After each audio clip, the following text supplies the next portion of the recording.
अब बात करते हैं उस अहम इशू की जनाब जो कल से ज़ेर बहस है, क्योंकि हुकूमत सिंध ने उज़ैर बलोच, निसार मुराई और साने बल्दिया फैक्ट्री की JIT रिपोर्ट्स पब्लिक कर दी हैं। उज़ैर बलोच के इस पर मबनी 36 सफ़हात पर मुश्तमिल रिपोर्ट में PPP क़यादत तो क्या पीपल्स पार्टी के खिलाफ एक लफ्ज़ तक मौजूद नहीं है। और वफाकी वज़ीर अली ज़ैदी कहते हैं असेंबली फ्लोर पर जो कहा था उस पर अब भी कायम हूँ। आज प्रेस कॉन्फ्रेंस में बहुत से शवाहिद और नाम सामने लाऊंगे। तो कल हुकूमत सिंध ने 3 अहम JITs की जो रिपोर्ट है उसको पब्लिक कर, इसी हवाले से मजीद बात करेंगे। हमारे साथ मौजूद है हमारे सीनियर कॉरेस्पॉन्डेंट अरबाब चांडी साहब। अरबाब साहब, वेलकम टू बाखबर सवेरा। ये बताइएगा 3 JIT की जो रिपोर्ट्स हैं पब्लिक कर दी है। सबसे पहले तो उज़ैर बलोच के हवाले से बात करें, इस JIT की क्या असरात होंगे और उसकी कानूनी अहमियत कितनी है, क्योंकि कल से इस पर बहस हो रही है, बातचीत हो रही है।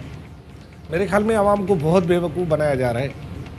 आवाम हमारी वैसे ही बेवकूफ़ होती है और उसको और बेवकूफ़ बनाया जा रहा है। ये जो सारी JIT में रिपोर्ट है, ये तो बच्चे को पता है।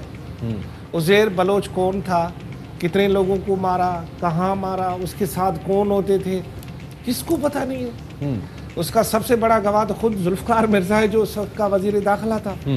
उसने मलीर में शहीद अब्दुल्ला मुराद के जलसे में स्पीच करते हुए कहा था कि पीपल्स अमन कमेटी वाले हमारे बच्चे हैं।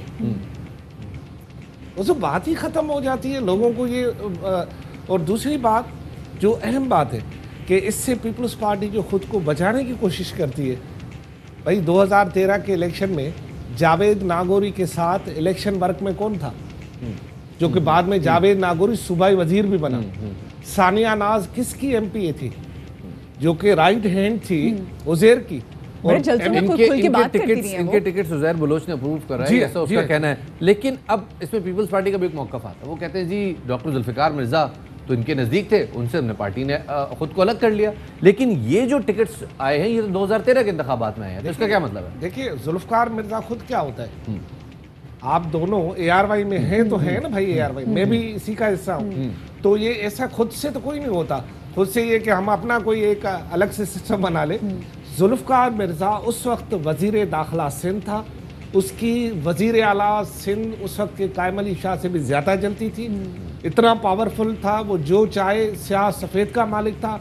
इसके अलावा वो उस वक्त भी साबिक़ सदर आसिफ अली जरदारी का दोस्त था, और वो खुद कहता है मेरे कमीज का बटन भी जो है वो आसिफ अली जरदारी का है। और पहले एक तरफ बयान दिया, फिर वो दूसरी एक्सट्रीम पे चले गए। इस JIT में एक बड़ी अजीबोगरीब बात है, 198 कत्ल का एतराफ़ किया है उन्होंने, और उन्होंने इसमें इस JIT में कहीं पीपल्स पार्टी का नाम नहीं है। लेकिन जो अली ज़ैदी साहब ने फ्लोर ऑफ द असेंबली पे कहा है, वो गालिबन ऐसा लग रहा है कि जो उज़ैर बलोच का जज के सामने 162 के तहत का बयान था, ये शायद उन्होंने वो पढ़ दिया। कोई ऐसी कंफ्यूजन तो नहीं हो?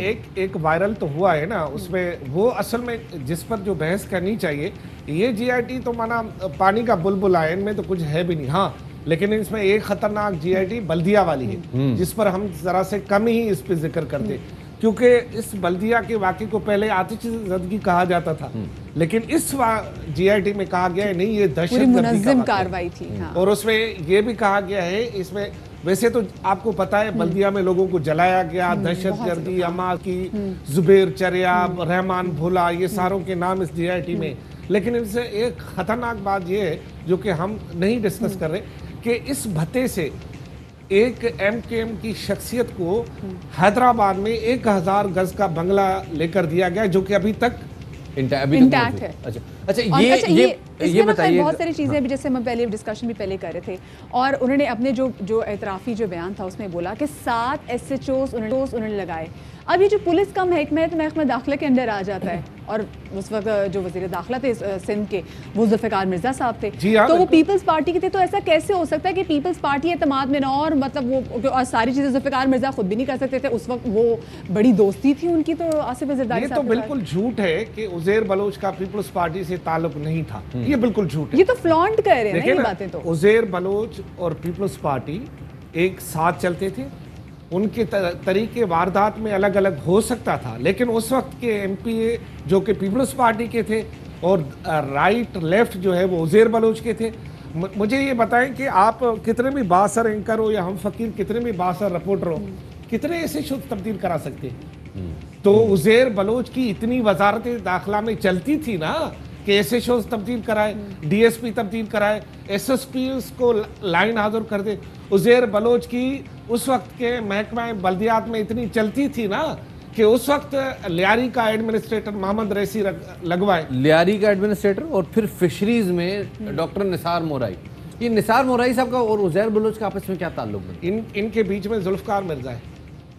असल में निसार मोराई दोस्त है अपना यूनिवर्सिटी से लेकर डॉक्टर जुल्फकार मिर्जा का। तो डॉक्टर जुल्फकार मिर्जा की दोस्ती की वजह से वो फिर तमाम मामलात में एक ही थे। इसमें तो मेरे ख्याल में निसार मोराई ने कंजूसी से काम लिया है या उससे कुछ उगला या कम गया है। वो बहुत सारी चीज़ों के राजदार हैं डॉक्टर निसार मोराई जो है ना। और ये बड़ा हमारे साथ जुल्म है कि हम हकीकतें ना तो बयान कर सकते हैं, ना हकीकतें कोई सुनना चाहता है, ना हकीकतें उगलवाते हैं। इस जीआईटी के दौरान भी कुछ ऐसी बातें हैं जो कि मैं यहाँ नहीं बता सकता। अच्छा, एतराफ़ी बयान के बाद बहुत सारी ऐसी चीज़ों में मैंने देखा है कि जो पाकिस्तान पीपल्स पार्टी के जब रहनुमा है वो ये कह रहे हैं कि जी क्योंकि उनका ज़्यादातर ताल्लुक था वो तो जुल्फ़िकार मिर्ज़ा साहब के साथ था, उन्होंने क्योंकि पार्टी वो छोड़ दी तो पीपल्स पार्टी का जो जिम्मा है वो तोशपोश है। बहुत सारी ऐसी इनकी अहम ऐसी कॉन्फ्रेंसिस में, बहुत सारे आम इनके इज्तिमात में जहाँ पे उज़ैर बलोच का नाम लेके उनको बेटा बोला गया है। बहुत सारे ऐसे इवेंट्स भी हुए जिसमें उनको अवार्ड्स भी दिए गए, शील्ड्स दिए गए हैं, तो वो कुछ जिम्रों में आती हैं। देखिए, अब ये भी कहा जा सकता है हमारा आज का वजीर दाखिला कल का पीपल्स पार्टी का वजीर दाखिला नहीं था। जो उस वक्त उसने काम किए वो उसकी जात की खाते में तो नहीं आएंगे। उस वक्त वो भी पीपल्स पार्टी का वजीर खारजा था भाई, शाह महमूद कुरैशी। अगर उसने उस वक्त जो काम किए उसको आप पीपल्स पार्टी के खाते में नहीं लाएंगे। या यूं कर दें, इसे मैं एक बड़े ओहदे का नाम लेता हूं, अब वो जिंदा नहीं है। उस वक्त के सदर फारूक लेगारी पीपल्स पार्टी के कितने प्यारे थे, मोहतरमा ने उसको सदर बनाया, उसने पीपल्स पार्टी की सरकार खत्म की। क्या कहेंगे आप उसको?